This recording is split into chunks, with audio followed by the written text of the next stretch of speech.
Hi guys, welcome to Cine's Next Production.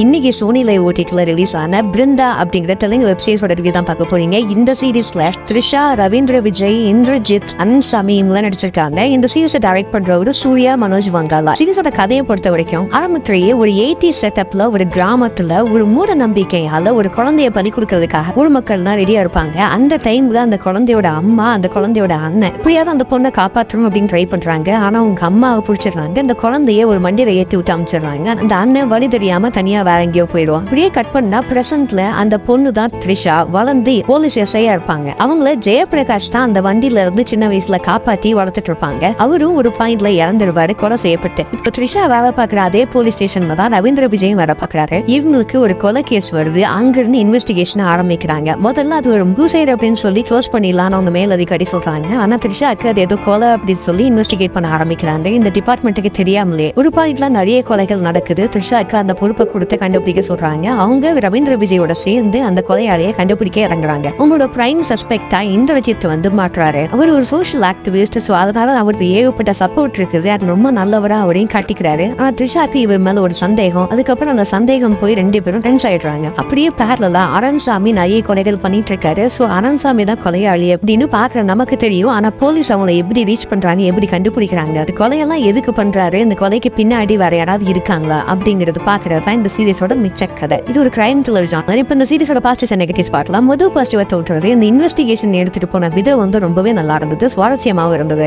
சும்மா ஃப்ளூக்ல எதுவுமே கண்டுபிடிக்காம அதுக்கு ஒரு லாஜிக் வச்சு நல்லா கொண்டு போயிருந்தாங்க. அதே மாதிரி இந்த கொலை எல்லாம் ஏன் பண்றாங்க அப்படிங்கிறதுக்கு ஒரு ரீசன் இருக்கும். அந்த ரீசன் ஸ்ட்ராங்கா அமைகிறதுக்காகவே ஒரு பிளாஷ்பேக் சீக்வன்ஸ் வச்சிருக்காங்க. அதுவும் இன்ட்ரெஸ்டிங்காவே இருந்தது. இதுதான் த்ரிஷாவோட ஃபர்ஸ்ட் வெப் சீரிஸ். இதுல எப்படி வணிப்பாங்க அப்படின்னு ஒரு எக்ஸ்பெக்டேஷன் இருந்தது. அதை ரொம்பவே அழகா பூர்த்தி பண்ணியிருந்தாங்க. ரொம்ப ஒரு சக்கலான ஆக்டிங். அவங்களுக்கு ஈடு கொடுக்கிற விதமா கூட இருக்கிற சப்போர்ட்டிங் கேரக்டர்ஸான இந்திரஜித், ரவீந்திர விஜய், ஜெயபிரகாஷ் எல்லாருமே அவங்களோட பெஸ்ட்டை கொடுத்திருக்காங்க. குறிப்பா அன்சாமி ரொம்பவே சூப்பரா நடிச்சிருக்காரு. அதே மாதிரி பிளாஷ்பேக் போர்ஷன்ல வர்றவங்க ரொம்பவே நீட்டா நடிச்சிருக்காங்க. சோ பெர்ஃபார்மன்ஸை பொறுத்த வரைக்கும் எல்லாருமே அவங்களோட பெஸ்ட்டை கொடுத்திருக்காங்க. கதையோட மெயின் கருவே மூட நம்பிக்கையால எவ்வளவு பேர் எப்படிலாம் பாதிக்கப்பட்டிருக்காங்க அப்படிங்கறது காட்டுறது தான். சோ அதை ரொம்பவே அழகா நிறைய சீன்ஸ் மூலமா கன்வே பண்ணிருக்காங்க. அதுவும் பாக்குறதுக்கு ரொம்ப நல்லா இருந்தது. டெக்னிக்கலா சினிமாட்டோகிராஃபி அண்ட் பிஜிஎம் ரெண்டுமே சூப்பரா இருந்தது. இதுல வந்து அந்த சீரிஸோட பாசிட்டிவ்ஸ் இப்ப நெகட்டிவ் சைட் பார்க்கலன்னா முதல் நெகட்டிவா தோன்றது சில போர்ஷன்ஸ் வந்து கொஞ்சம் டிராகியா இருந்தது. குறிப்பா த்ரிஷாவோட தங்கச்சியா ஒரு கேரக்டர் வருவாங்க. அவங்களுக்கு ஒரு பாய் ஃப்ரெண்ட், அதனால நடக்கக்கூடிய பிரச்சனைகள் த்ரிஷா எப்படி சால்வ் பண்றாங்க, இவங்க 2 பேருக்குள்ள எப்படி பாண்ட் ஆகுது அப்படிங்கிற மாதிரி ஒரு சீக்வன்ஸ் நடக்கும். அது கொஞ்சம் தேவையில்லாத ஒரு போர்ஷன் மாதிரி இருந்தது. ஏன்னா இந்த கதைக்கும் அதுக்கும் சம்மந்தமே இல்லை. அதே மாதிரி போலீஸ்னாலே வந்து இன்டர்னல் பாலிடிக்ஸ் இருக்கும், அதுக்குள்ள ஒரு சந்தைகள் இருக்கும் அப்படிங்கிறது காட்டுறதுக்காக சில சீன்ஸ் வச்சிருக்காங்க. அதுவும் ரொம்ப ஒரு ரெகுலர் டெம்ப்ளேட் மாதிரியே இருந்தது. ஸோ அதுவும் பெருசா சுவாரஸ்யமா இல்லை. குறிப்பா நமக்கு பார்க்கும்போது ரொம்ப தோணுது தமிழ் டப்பிங் பண்ணிருக்காங்க. த்ரிஷாக்கு டப் பண்ண வாய்ஸ் சுத்தமா ஈடுபடவே இல்லை, ஒரு சிங்க் ஆகாத மாதிரியே இருந்தது. மொத்தத்தில் இந்த சீரிஸை பத்தி சொல்லணும் அப்படின்னா டைரக்டர் ஒரு மூட நம்பிக்கையை வச்சு ஒரு இன்ட்ரெஸ்டிங்கான கிரைம் த்ரில்லர் சீரிஸ் கொடுக்க ட்ரை பண்ணிருக்காரு. என்ன பொறுத்த வரைக்கும் இது ரொம்ப போரிங்கான சீரிஸ் அப்படின்னு சொல்ல முடியாது. ஒரு ஒன் டைம் வாட்சபிள் சீரிஸ் தான். இந்த டியூரேஷன் மட்டும் ட்ரிம் பண்ணியிருந்தாங்க அப்படின்னா இன்னும் கொஞ்சம் கிறிஸ்பாவே சூப்பராகவே இருந்திருக்கும். மொத்தம் 8 எபிசோட்ஸ் இருக்குது. தமிழ் டப்பிங்ல அவைலபிளா இருக்குது. அடல்ட் கண்டென்ட் பெருசா இல்லை, ஆனா கொஞ்சம் வயலன்ஸ் இருக்குது. ஸோ ஃபேமிலியோட பார்க்கும்போது கொஞ்சம் காஷியஸா பார்க்கலாம்.